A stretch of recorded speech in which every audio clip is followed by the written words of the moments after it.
All right. Good morning, everyone. Good to see y'all here. Didn't know what kind of crowd we would have. Ooh, that's kind of ringing back there. I don't know if y'all can hear that or not. Didn't know what kind of crowd we'd have. Everybody's going different places for fall break, so I've got a lot of people out. Hold on, this is going to be really redneck here. I'm going to do some. Alex, is that echo on? You did? Okay, cool. Thanks. Appreciate it. So we got a lot of people out today. Didn't know what kind of crowd we have. I thought, well, if you're going to miss the day, will be the day to do it. They got me filling in for Bernie, so if he was going to be gone, the day was do it. But you're here, so you're going to get what you get. Is that phrase there? You get what you get. Y'all probably heard something like that all your whole life. The other day we went through have a kind of a ritual now. My grandson Red, he comes over on Friday evening, stays all night. So we play all night, all these games. We get up early. He wants to go to McDonald's. He thinks they got the best pancakes ever was made, so we have to go to McDonald's every Saturday morning. Went through a few weeks ago, about 2 or 3 weeks ago, and they were not on their game that morning. It was really bad. They pulled me over to the side. They brought stuff out twice. It wasn't right either time. Finally, the lady come out and asked me if I had my receipt so they could see what I actually got, and I thought, oh, this ain't going to end good here if they asked me for my receipt. So I gave it to her, and they come back out, and it still took a couple more times. And so I guess I was frustrated. Rhett's in the back behind me. And I said, Rhett, there ain't no telling what we're going to have when we get home. And I guess I said it with some heavy sarcasm and frustration. And he said, they probably got it right. I said, I doubt it very seriously they got it right. And he said, well, you get what you get and you don't throw a fit. And I'm like, who are you talking to, Rhett? Don't tell me. I ordered what I want. I want to get it. But anyway, so he said, I don't know where he come up with that at, but I've kind of, is that what it is? Good gracious. I didn't know. I'd never heard it before. I always thought if you didn't get what you wanted, you got to throw a fit. That's how I've lived my life. But evidently things are changing now. You can't do that anymore. So anyway, glad y'all are here this morning. And I'm not going to be teaching from the same area that Bernie was in because that's a very difficult area to teach, and you have to study long and hard to keep up with that. It's very lot into it. So I'm going to let him pick that back up with you all next week when he gets back. But today we're going to be in Matthew 7. Matthew chapter 7, we're going to start with verse 1 and kind of work through there. Matthew chapter 7, verse 1. Give you a second to turn there. If your Bible's like this one here, I like to never got the pages open to it, so you may have the same problem. So we're going to be talking here some things that Jesus has also taught, words that he has given to us during this section here. So it's very important to look at these things, I believe, and take from it what we can, what he puts on your heart. He might put something a little different on you than he does the next guy, but I think a lot of the teaching is very stable throughout. We'll probably get some of the same things. But in verse 1, chapter 7, verse 1 says, judge not that ye be not judged. For with what judgment ye judge, ye shall be judged. And with what measure ye mete, it shall be measured unto you. Now that's a very unique statement. It's very straightforward. It's very profound. It says we shouldn't judge. My first experience with that verse was years ago. Brother Richard had us, me and 3 or 4 other guys, in a quartet. And he had us sing just about every Sunday night. Every time he'd go somewhere, if he was asked to speak somewhere, often he would say, I want y'all to come sing. And so we were always either somewhere singing or practicing, it seemed like all the time, like every weekend somewhere. And if you missed, he wouldn't get mad at you, but he had a way of not getting mad at you, but you still feeling like a dog because you didn't show up for something. And so we were practicing one, I think it was on a Saturday, and then we was going to go to, I think it was either like Dripping Springs or Gold City, somewhere over there. He was preaching that night. And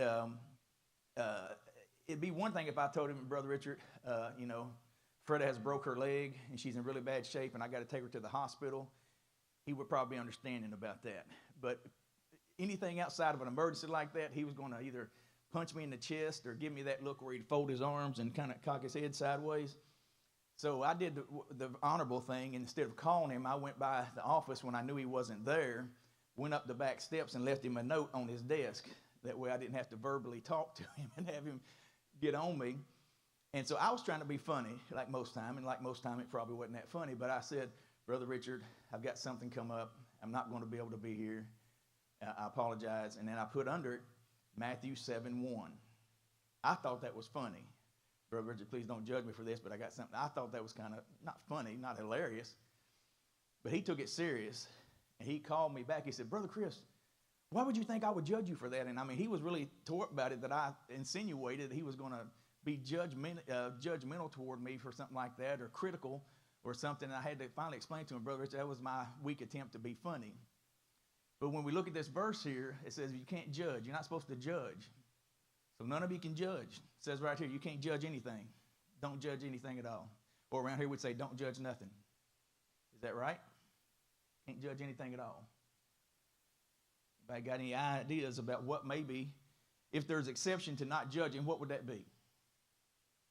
What do you think that would be? Somebody said, is there anything in your life that you have that the scripture would back you up, or you think God would be okay with you judging in things that you can see or things that you come across? When you see this, I don't think it is an overwhelming covering blanket of can't judge anything, because I believe that God would want us in some things and aspects of our life. We have to judge. We have to look around, see those around us, judge the actions of others so we know how to deal with them. We have to judge whether a thing is good or not. Yes, sir?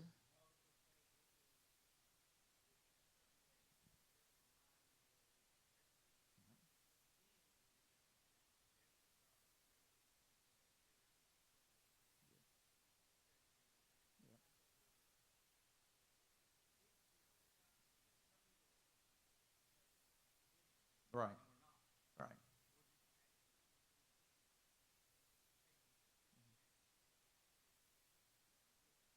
right.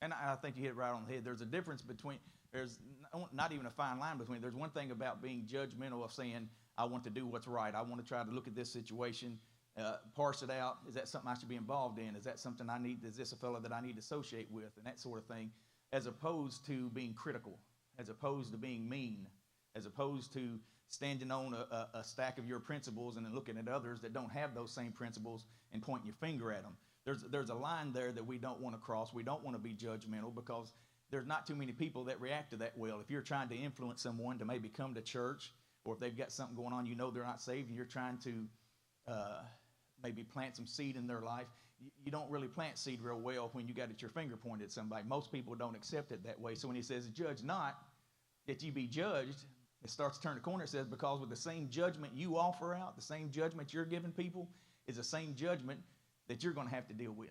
So let's read that again and see if that's what it says or not. It says, judge not, that you be not judged, for with the judgment you judge, ye shall be judged as well.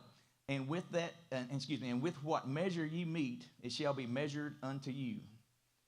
So we have to be careful sometimes that we don't, at times in our life, we might give ourselves a little more leniency on how we act, or maybe some things we've done, or maybe some ways we've treated other people, but we have a short fuse when someone treats us that way back. And it says right here, the same judgment you give, the same reaction you give, you may not believe this, but it's going to come right back around to you. It says the judgment you give is the same way you're going to be judged. It says so you shouldn't be judged that way, because that measurement that you give someone else, that same amount of measurement is going to come back to you. Seems to work out in life. You know, and what I do is mainly considered cable work. And we have this thing as we work through the day, we have a small time frame of what we can do. We get out there at 6 a.m. and they open what they call a ticket, and that means they monitor that whole area. And if the modems go off, we have till 2 o'clock, and they want them to come back on. And when things happen during the day to get us off course, there's all kinds of different things. Again, we call it cable karma. In other words, today was a really bad day. Everything that could go wrong went wrong. Cable karma is what we call it. Comes back to bite you. Now, I don't believe this is talking about karma here, but in reality, if you think about what that means, there is something true to that, because how you treat somebody often is how they're going to treat you back. If you treat somebody disrespectful, don't expect for them to be respectful of you, because you didn't give it out. You're going to get right back what you gave, and I believe that's what it's talking about here. And so as we see that, we have to understand that there's realities in not just in life, but the way God has built this place and built us and built our souls and how we respond to people. If you're judgmental of somebody, you might as well expect some judgment coming back toward you. And that's what it's telling us right here. It's going to verse 3. It says, and why beholdest thou the mote that is in thy brother's eye, but considerest not the beam that is in thy own eye? And that's probably one of the most understood scripture ever is. Have you ever met somebody like that? Somebody's trying to tell you how to do something, but you knew their life was all jacked up. We all see that, but how many times do we see when it's flipped around? And it says right here, it says you're trying to talk to somebody about the little splinter they got in their eye, and you got a 4x4 mailbox post sticking out of yours while you're telling them how they should straighten up, how they should do different. And it says right here, before you start to even think about being critical of someone, before you start to get to that point where you're going to be judgmental about something someone's doing, first consider yourself. I mean, truly, that's a whole lot about how we live. If we're going to try to serve the Lord and try to serve Him right, we have to deal more with ourselves first, almost always, than we do somebody else. You can't control somebody else. Even if you control yourself the best and you try to do right, we're never going to be perfect. But if we even try to have some measure of self-control in our life and try to live ourselves by the teachings that we have here, we're never going to be perfect. But even if you're doing that, there's still going to be no control over how somebody responds to you. But you better believe if you're trying to tell somebody how they need to act and you're doing the same thing or something just as bad or something they know about you, you might as well quit talking. Nobody's going to pay any attention to you at that point because you've got the problem instead of them. And it says here, consider what's going on in your life and what you're doing before you try to fix someone else's situation. Let's move on. It says in verse 4, or how wilt thou say to thy brother, let me pull out the mote out of thine eye, and behold, a beam is in thine own eye. So he said a beam and a mote. And I believe if you look them up, a generic kind of definition of those would be a splinter and a post. And so it's very obvious what he's trying to teach us here, and it doesn't take a whole lot of teaching to understand what he's talking about. He says, thou hypocrite, first cast the beam out of thine own eye, and then shalt thou see clearly to cast out the mote of thy brother's eye. Now, there's something else in there. He said, first get rid of that problem you have. Because what is the end result here? It says, you want to try to help your brother. Now, one of the things we have to remember when we think along these terms, trying to help your brother, what does that mean? What comes to your thoughts? What comes to your mind if you say, I'm going to try to help someone around me? It says here, make sure you're in the position to do that. Make sure you don't have obvious blaring things that you're getting ready to talk to someone about or help your brother out or sister out. What does that say to you there? What do you think of when it says you might be trying to help out your brother? Get things right before you do that. It seems like the significance here is on not being judgmental, not trying to be a person who would always being critical, because we all know those type of people. And here's the bad thing. Man, I tell you what, I've done learned my problem, well, one of my many problems, I mean, it's just to be honest how we actually are, is in traffic. I can't get past it sometimes. I can be having what you would call the best day, everything going good. And I can maybe have the right music on. I'm singing. My voice is in that car, and it's echoing, and it's sounding good. I'm rolling down the people and the windows, and the people outside the car, they're yelling, telling me how good I sound. Birds are landing on the car and singing along with me. I mean, it's the best day. And somebody pulls out in front of me, and I can shut that thing down so fast and get mad and ask him, what are you doing? And it just goes away, right? We all have certain problems. We all have certain things we deal with. But when we think about this here, it says deal with whatever that problem is so that you can help your brother. What are the kind of things that you can think of where we be helping our brother? Think about this. People have different needs. Some people may have monetary needs. Maybe they've had a bad luck with some kind of medical expenses, and they find themselves in need of paying some bills, and maybe people are coming down on them. Maybe they've had different things. Through the years, you've been in these situations. I had a friend one time. I call him a friend. It was years ago, and he was always having car trouble, and he always needed money to fix his car. And I found out after a while, after I tried to do everything I could for him, he come to the office when I worked at the cable company over there, because I'd finally realized what he was doing. And I was just giving him money and stuff, and he wasn't really even using it for what he said he was. I found he's lying all the time about it. And he went to the cable office when I worked there and went inside and told everybody that he knew me, and he had an alternator go out, and he said I might come over here and ask somebody, y'all might be able to help him out and give him some money. I never told him to do that, but he said I did because he knew they knew me, and maybe they'd help him out. So you have some folks like that. How can you help someone? Sometimes the people have different needs. What are some things that you can think of where people have certain needs that you can help them with, and it's not necessarily always money? Anything at all? Anybody got any ideas? I'm thinking sometimes it's really weird. Um, the One of the guys that I worked with, I just met in Alabama about, I don't know, a couple years ago when I first started going down there to work. And he and I started working together. We would work on certain locations, which means he and I would boom up in the trucks and work at the same pole for probably 2 or 3 hours at a time. We did that 4 days a week. And I didn't know him until I started working with him that first day. We'd worked together, and then it carried on for probably about 6 months like that. And I didn't know anything about him. He's a really good dude. He's not a Christian, but we've all met those guys. They're just really good guys. They're consistent, honorable guys. You trust them, respectable kind of fellas. And we had worked together for probably 3 or 4 weeks, and he called me one afternoon. I was headed back to Kentucky. He said, "Hey, man, what's going on?" I said, "Not much." He said, "I need to apologize to you." And I thought, what's he thinking? What's he talking about? And he said, "I haven't been really watching my language here lately while we're working together." And he said, "I realize that you don't talk like that, and so it probably offended you. I've been saying some of these, some of my vocabulary, so I wanted to let you know I'm going to try to work on that, and I apologize for it." I never said a word to him about his language or anything else, just took in stride that he is what he is. He's a good dude, but I remember back in the day before I saved, I had a vocabulary much different than mine, so there's no reason for me to even, like we say, be judgmental of him because of that, because he's no different than I am. But I never said nothing to him. But with our working together, there was something he noticed, and it was beneficial to him in some way. It touched him in some way that he thought he needed to call me and apologize for it, and I wasn't even thinking about it. There's so many different ways in our life, and as we go from day to day, some of it you don't even realize is going on, where you can be a help to someone. And sometimes you don't even know it. But at the same time, it's going to be hard for you to be that help to someone if I'd had that same problem he did. If I'd come in here and try to sing and talk about the Lord on Sunday, but then went out there and had the same vocabulary everybody else did, that conversation never would have took place. I didn't even know what was going on.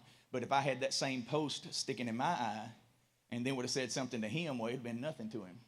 But this time, that post just didn't happen to be in my eye. I mean, the Lord pulled it out years ago, but it was something that was a help to him, and I didn't even know what was going on. So when you're trying to talk about helping your brother, sometimes we need to deal with those fence posts in our eye before it ever becomes a problem for somebody. It's just something we need to do, because we cannot always be a help to somebody if we have those same problems. So anyway, let's move on. Let's see here, verse 6.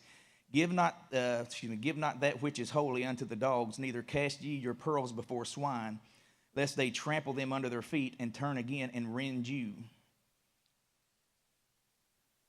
Somebody tell me what that means to you when you first see that. It's probably taking place in the first part of that. Cast not your pearls before swine. What comes to your mind when you hear that? You had somebody come up to you and they stopped you in the street and they read that to you and said, "I know you're a Christian." What does that mean? What would you tell them? Would you say anything to them and run off? Anybody got an idea of cast not your pearls before swine? What would you say? What do you think it means? What's a possibility of that it means? If you had some pearls, you probably consider them to be somewhat valuable. If you realize they were real pearls, had some kind of value. According to this, if you take this literal, you're not probably going to take those pearls out, throw them out for a bunch of pigs. You ever been around pigs and you know how pigs like to live? They just going to stomp them into the mud. They're going to be gone. I don't know if they'll break them up, but it's not going to be one. If you can even find them when they get done with them, it'd be a miracle. But if you did, it seemed like a waste. So it's saying here, cast not your pearls before swine. Could be a lot of definitions of this, and people could take it in a lot of different ways as you'd apply it to your life. When I hear this, I think of those things that are valuable to you, maybe those things that are valuable to God, maybe some of the attitudes that we should have, maybe some of the things we should have in our life. Don't take those things, throw them away. It could be talking about monetary things, maybe not giving your money to things that are not worthwhile. Could mean that as well. So when I think about that, that often confuses my inner person, because many of you are probably this way too. If you see somebody, how many of you see, when you see someone stand out here on the street and they've got one of those signs up and they say they need something, whether you want to or not, or whether you think it right, and you might think about it as you go on, and it could possibly depend on what kind of mood you're in that day. If somebody pulled out in front of you in traffic, I can understand you'd be mad about it. It's a perfectly fine thing to be. Anyway, I think most people's first thought is, and I ought to help them. I ought to try to help them. And I have found that that is my first thought. But there's a place up in Woodstock, when I get off the interstate over and working, there's always someone standing there that has a sign, and they've got a pattern. They'll start at the beginning, and when all the traffic backs up and stops, then they'll start walking and kind of looking you in the face, holding that sign up. And it's almost like I don't know, they're trying to throw that guilt trip on you or something or other. And then all of a sudden I start, walking that sign, sticking that sign in my face. You just keep walking then, you know. I don't know, maybe it's not that bad, but it starts to change all of a sudden. So then I'm starting to say, well, maybe I shouldn't give it. Do you even need this money? So when you see this here, I think it's a general inference for us to understand the things that are valuable to you and the things that are valuable to God, you shouldn't treat them frivolously. You should keep that in mind, that things maybe that God has given you that are valuable, you should treat them properly. Now, what I've learned as I've gotten older, everybody has to have money to pay bills. You got to put gas in your car. You got to do the things you got to do.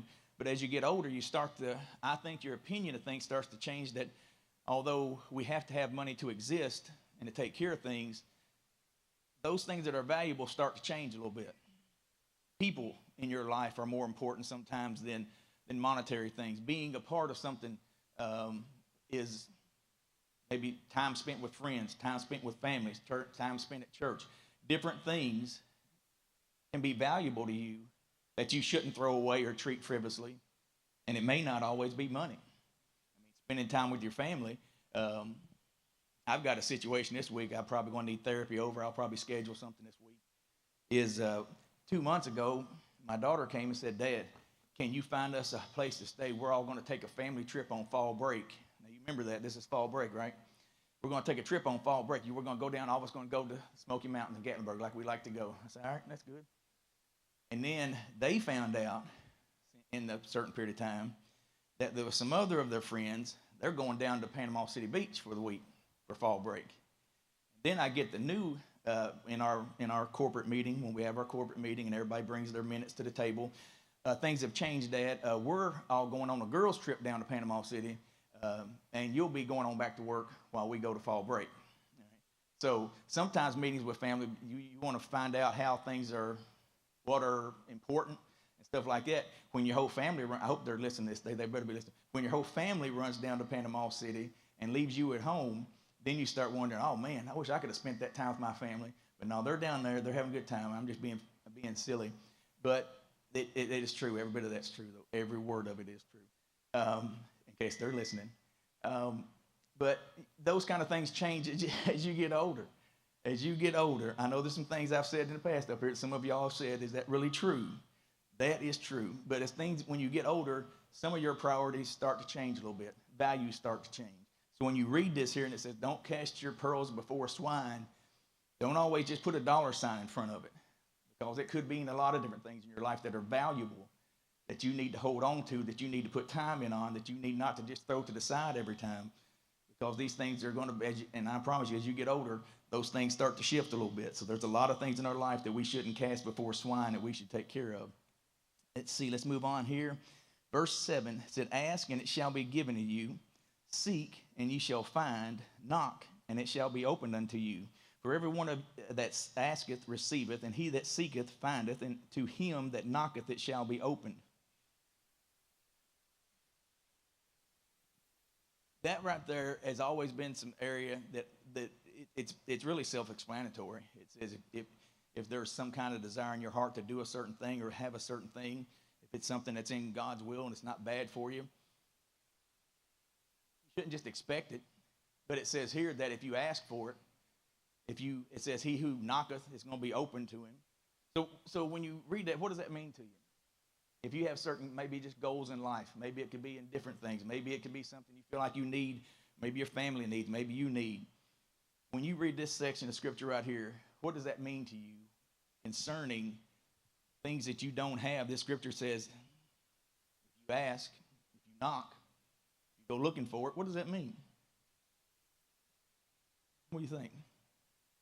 How can you ask, seek, and knock? You say from a straight worldly, physical, I've got to ask, seek, and knock. How do you do that? What it tells us to do right here. Everything's not so way up, and was that Brother Richard, you say he's so so heavenly minded he's no earthly good or something like that. Not everything is so spiritual. Some things are, but some things are right here in front of us. So if you had something that you felt like a need in your life or something that was worrying on you and you needed to deal with, how would you ask, seek, and knock? What would that entail? Maybe not as a whole, but what one or two things you could do that might be asking, seeking, and knocking?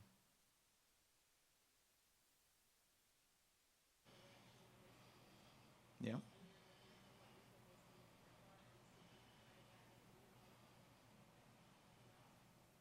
Yeah. There you go.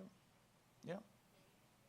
Exactly. That's what it says here. It says, in this verse in here, coming on down a little further, it says, you have not because you ask not. It's like a kid that wants something, and they come to their mom or their daddy, and they're all tore up about it because they don't already have it, and said, I didn't even know you wanted it. You're over there running your mouth about something. I didn't know you asked for that. Hold on a second.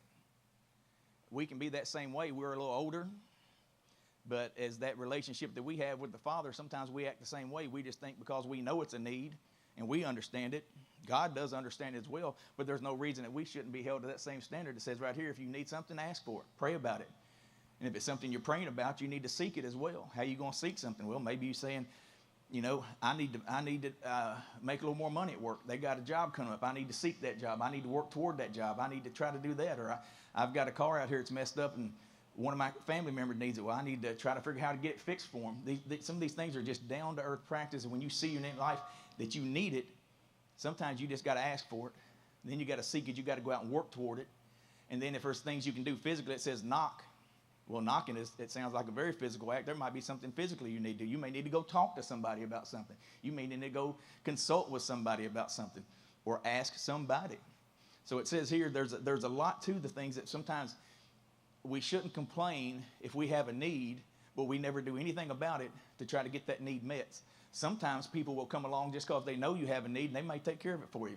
And when you do that, you just got to say, Lord, thank you. That came out of left field. Sometimes we have to put a little legwork into those things that we have to have. Move on down to the next verse here. Verse 9. This is a good one. Or what man is there of you, whom if his son ask bread, will he give him a stone? Or if he ask a fish, will he give him a serpent? If you then, being evil, know how to give good gifts unto your children, how much more shall your Father which is in heaven give good things to them that ask of him? Now, that pretty much what they used to say, that just shucks it right on down.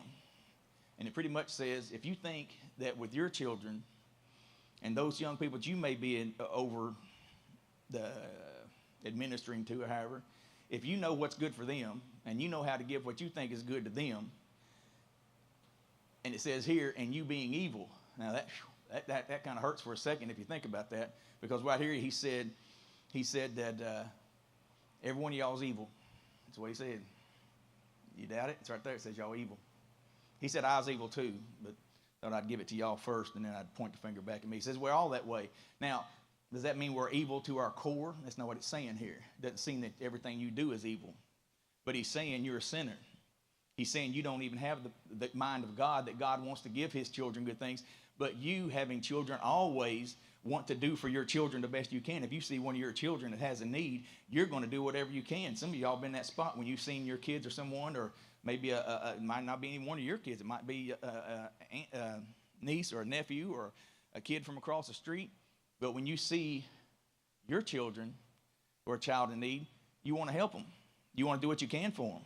And sometimes you'll do things you shouldn't do. Sometimes we do too much, and we don't let them do some of the legwork they should do. But we have a heart to do those kind of things. And it's saying here, now if you being a sinner, if you being just a mortal human, and you think you know how to give good things, how much more then does a perfect, holy God want to do for you as his children? But it says oftentimes the problem is we haven't asked, we haven't sought after it, and we didn't go knocking on the door that we need to knock on. And so he says right here, he said, you have to understand that God always wants to give to you his best. And that's difficult sometimes because what he's got best for us doesn't always line up with what we want. But I think we've all had those times in our life where we kind of wanted something over here to the left. And when it seemed like God worked it out over a period of time, we got a little something closer over here to the right. And we thought, well, that was better for me anyway. I really wanted something over here, but how it worked out was better for me than what I thought. So God always wants to give us his best. We just have to seek for it and actually desire it. And if it means it's something different than what we wanted, then we have to deal with that as well. It says, verse 12, let's move on down to verse 12. It says, therefore all things whatsoever you would that men should do to you, do you even so to them, for this is the law and the prophets. That verse kind of stands alone. What's it talking about there? Anybody got an idea they want to chime in on that one? Let me read that again. Therefore, all things whatsoever you would that men should do to you, do ye even so to them, for this is the law and the prophets. Now, what are we talking about there? There you go. I mean, that's pretty straightforward right there. Because you know what would happen? I don't know anybody that goes out and says, man, I just hope I get out here today. It's early in the morning, and I hope for the day's over someone just treats me terrible. Just messes me up. Just something awful. Nobody ever says that. We always want people to treat us right. We always want people to, if you have a need, you would like to say, hey, somebody can fill that need today that I have. I need a ride over here. My car's broke down. I got to get it to the shop. All these different things. Possibly could be 100 different things. But nobody wants people to treat you poorly. And so if you want to get to the root of it, this one verse settles it right there. It says, however you want people to treat you, that's how you should treat people. And you know what? I believe that almost works every time. You might find somebody that's just really contrary and really cantankerous. You know, maybe you catch them at just the right time when somebody pulled out in front of them in traffic and you got to give them a minute to come back down to normal before you can talk to them. I've seen that happen before. But most people are going to treat you the way you treat them. And it says right here, in that one short verse, let's read that again, because it says, therefore all things whatsoever you would that men should do to you, whatever you want people to do to you, how you want them to treat you, it says, it's easy. It says, do ye even so to them, for this is the law and the prophets.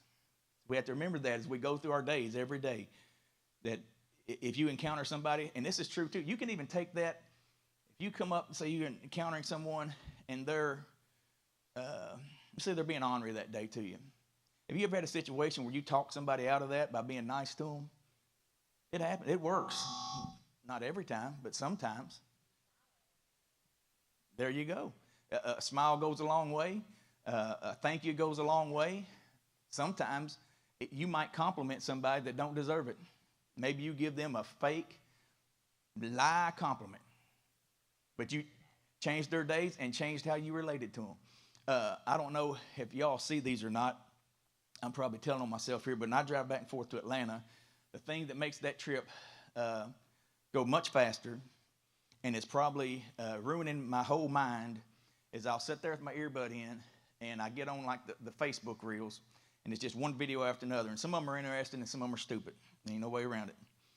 But there's these one group of guys now, I don't know if y'all have seen these, and at first I thought I would like to meet one of these guys and just punch him straight in the face. They're just so irritating.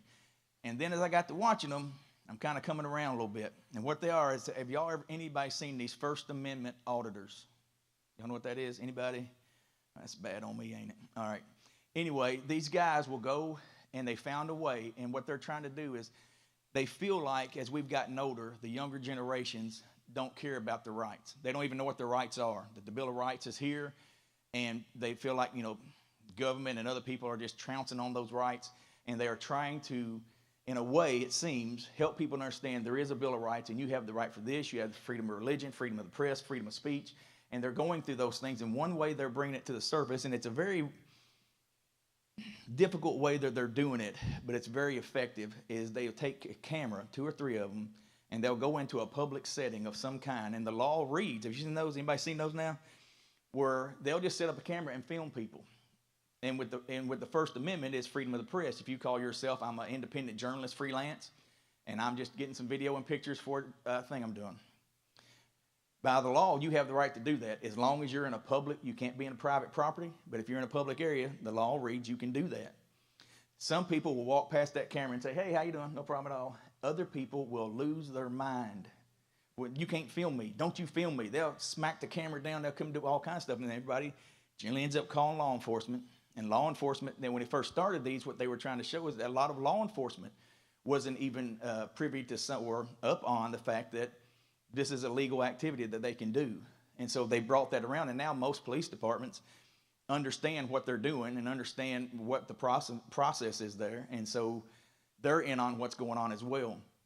But these folks will sometimes irritate somebody to death just filming them, and they'll come out and just get so mad at them. But I've noticed these guys, what they try to do is they love to seem to go into post offices in the lobby, and it's legal to go into the lobby of a post office, and you can just film people, and nobody can do anything about it because it's legal to do it. It sounds weird, and I can see how everybody be irritated. Don't be filming me. And they'll say, well, there's cameras everywhere. You're being filmed, and so they have their whole thing with it. But they'll talk to some people, and they'll say, what are you doing? And you can tell they're mad, and they'll say, my name is so-and-so, and I appreciate it, and they'll compliment somebody else. Some lady, they might say, you have a pretty dress on, you have a nice smile. They'll do something that is nice to them, and all of a sudden their countenance changes. You can see somebody walking in, and the guy going out was complaining and having a fit about it. When he talks to the person coming in and telling them what these guys are doing, they're mad before they ever get to the front door. It's weird about human nature. They can have a kind word for somebody and turn them into somebody that doesn't care that they're filming them. But if they don't say anything to them, they just stand there, people get upset about it and they get mad about it. So this guy, he's proved that this is right. If you respond to somebody, maybe even first, and say, how you doing? You look nice today. Good to see you. Hope you're having a good day. People seem to be okay. If you just, and sometimes they have some that just stand there and they don't say a word to anybody. They just stand there and people ask them questions and they just stand there and don't say anything. Every one of those people just get mad. I don't know why it is. They just get mad. So this is true here. How you want people to treat you, it's how you treat them. When these folks come in, if they talk nice to them, they talk nice back. It's the weirdest thing. It's like our human nature is programmed like that for some reason. And it's backed up right here in Scripture. He tells us before these guys ever started doing videos, if you want people to treat you nice, you treat people nice. If you want them to be decent to you, be decent to other people. It always works out. Verse 13, it says, enter ye into the straight gate, for wide is the gate, and broad is the way that leadeth to destruction. And there may be, let me back up here, that which leadeth to destruction, and many there be which go in thereat. Because straight is the gate, and narrow is the way that leadeth upon life, and few there be that find it.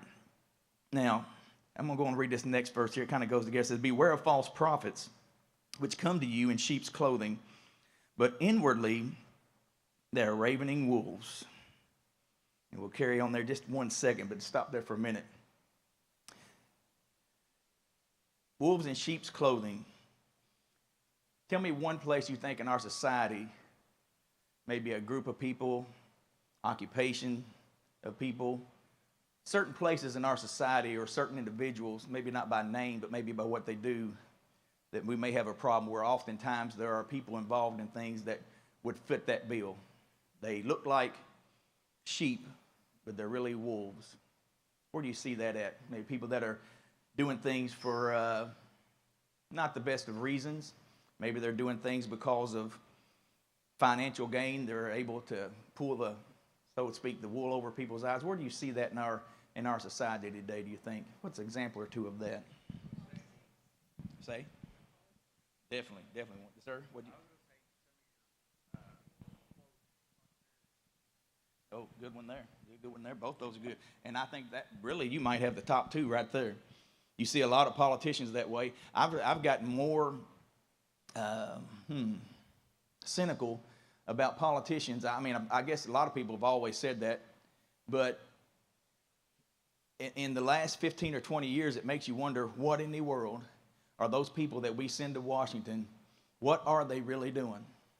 Because when you see the things that this country needs and needs to get done and needs to get corrected, they have batted around issues for 20 or 30 years and never done anything about it. They talk about it, but nothing ever gets done. And so you have to question, what are you doing up there? Why are you there? Not to get too political about it, but you've seen some of those folks that go up there and they spend their whole life. It's become a career. And they talk about back in the days when this country was first founded, a lot of the men that went to serve in those positions, they was going for 2 or 4 years, and they couldn't stay. They had to get back and take care of their farms, take care of their people, take care of the stuff. It was a short-term thing, and you really did sacrifice to go. And now we have individuals that realize, and this sounds bad, but it's truthful. You can look it up. We have people who have gone to Congress, and they had on that clothing that I'm going to help. There's things got to be done, and I'm going to be one of the people that helps. And they go in there, and they're an average person with moderate income, and inside of 4 years, they're worth several $1 million. Now, how does that happen? But it happens to just about every one of them. It's very sad. And you put yourself in that spot. If you thought, I'm going up there to help, I'm going to change some things around here, and I don't care what they say, I'm going to stand on what's right, and then all of a sudden you get $2 or $3 million thrown in your face. That just changed everything, didn't it? Now, I can stand on my principles and barely get by down here. When I was working in D.C., there was a guy named Chris Plant. He's got a talk show down there, and he'd been in government. And then when he finally got out, he started a talk show, and everybody knew him there locally. And he told some of the truths on his show when I was down there, when I was listening to him. And he tells it like it is. He said, all these people have foundations. They have money coming back from every which way under the sun. And it changes a person. And so when you talk about wolves in sheep's clothing, sometimes I think a lot of our politicians definitely gets that way, because they went up there as a sheep and things changed after they get up there. So that's definitely a good one, and we have to be careful about them, because they may come and say they're doing what's best for us. Somebody brought up this morning, who brought that up? Maybe it was Barry. We was talking about Ronald Reagan, and y'all know that phrase he said, the most dangerous or the most worrisome phrase ever is from somebody to come to you, knock on your door and say, we're from the government, we're here to help. He said that's when you should be the most afraid, right then. He said, because they're never there to help. But the next one would be, you was talking about prosperity preachers. They are probably as dangerous, maybe more dangerous, if their total gospel is, as long as you give to the Lord, He's going to make sure you have plenty of money. He's going to take care of all your finances. You're never going to be without. Now, there are some truths in the Scripture that says God will take care of you. But if you tell somebody, if you give $100, God's going to make sure you get 1,000 back, and if you continue to tithe over a long time, you're going to be rich in one of these days, the Bible never does guarantee that. And so you have people who have gone on as men of God, as preachers, quote, unquote, religious leaders, who have peddled some things that weren't all exactly true. Years ago, I don't know if y'all remember this, is going to date me very well here. Have y'all ever heard of a fella named Robert Tilton? Anybody know Robert Tilton? Does that name ring a bell to anybody? He was a TV evangelist for years, and he was one of those that would just, his whole speech was just over-accented. He was, as much, he talked like a preacher, you know what I'm saying? Not like a regular preacher, but somebody really who was speaking heavily, preaching. And he taught that same thing, but he was one of the early ones, and his was, make a vow to the Lord, and God's going to reward you for it. Just make a vow. You send in $100, He's going to give it back to you. And they did I think it was 2020 or one of them news organizations, they did a special on him one time when he first started getting in trouble with some type of federal regulations that they were, I guess, crossing the line on. And they said that 1 year that he took in more money and made more money through all those things than Michael Jackson did in his music endeavors that year. And you think, how in the world could a man just get up there and preach in such a way and say things that would convince people to give that kind of money? And it's because people are looking for something. They're looking for help. They're looking for things to meet needs. And he's sitting there saying, if you make a vow, God's going to meet that need. And you say, well, that's still hard to believe that somebody would see a man on there and see his mannerisms and his gestures and put that much faith in him. Well, I had someone in my family one time told me that, and this is another one, this is a true story. There's no embellishment here for good storytelling. I'm going to tell you exactly what it was. And he had watched Robert Tilton, had seen him. He was going through some things at that time, it's years ago. And on a certain weekend, he was, his girlfriend had gone out of town, and she had a cat, and he was coming over to sit with her cat. This cat was mean and unruly. Probably should have been put down years ago. Now that right there is no embellishment, but it's still true. So he was watching Robert Tilton the weekend he's taking care of this cat, and he heard, if you make a vow to the Lord, he said, I'm talking to somebody out there that's got a serious back problem. And lo and behold, wouldn't you know, that this individual I'm talking about had a back problem. And it had just come about in the last couple of weeks, and he was really struggling with it. And so he got on the phone. Then you had to call in the 800 number, and he made a vow for a certain amount of money. And when you did that, they would send you a little package, and it had it had a prayer rag of some kind in it, some kind of bottle of some kind of water, and it also had a little card on it that told you the date of when you would get your blessing, when it would happen, when God was going to come through for it. Tell you the date. This whole thing came together in the situation where while he was watching that cat, he got scratched really bad by it. It scratched him on his hand or his arm, and it got infected. And he got so bad that he had to go to the hospital, spent 2 days in hospital, then pumping him full of antibiotics to try to get rid of it. Now, you know what day he went to the hospital? It's on that card. That was the day. He didn't pay his vow. He felt real good about that night. You know how it is, I'll make a vow tonight, and next week I've done forgot about it. The day he went in the hospital was the date on that card. And he swore for a while that the reason he got scratched and went in the hospital was because he did not send that money in like he told. That's a true story. There you go. There you go. There you go. And so we see people where it says, beware of wolves in sheep's clothing. Yes, sir.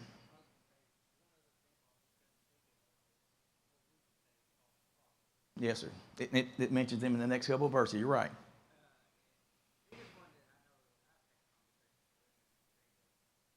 Who's that again now? Jehovah's Witnesses. Yes. Yeah. Yeah. Well, sometimes they'll talk to you. Sometimes they don't want to get into deep discussion.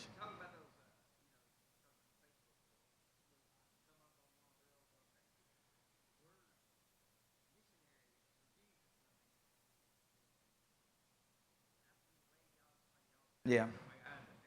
Very much difference of opinion there. Yeah, of how they're being missionaries, I guess, in some ways. And I'm sure they feel like they're doing the right thing, more than likely. So, but you do have to be careful of that in the time in which we live. The Bible tells us, we're getting late here. I need to bring it to an end here. The time in which we live, the Scripture tells us that as we get closer to those last days, that the minds and hearts of men are going to be continually evil. And so we see that more and more as you look around. There's just all sorts of things going on. So anyway, that's a good little section of Scripture. There's a lot more you could bring out of that, a lot more you could talk about it, but looks like everybody's coming on back in here. Nobody's told me to shut up yet, but I think they're probably getting, well, I shouldn't say that. Rhett tells me you can't say shut up. I've been saying it all my life, but now that Rhett's here, I can't say shut up no more. So if he's watching me, I've said it 3 times here in the last six seconds, so he's probably proud of me. So anyway, let's have a word of prayer, and we will go on into the service here in a little bit. So Father, thank you for this time. Thank you for your word, and thank you that we know it's true, and help us to live it. We know it'll be better for us if we do, and we might be able to affect someone else's life in a way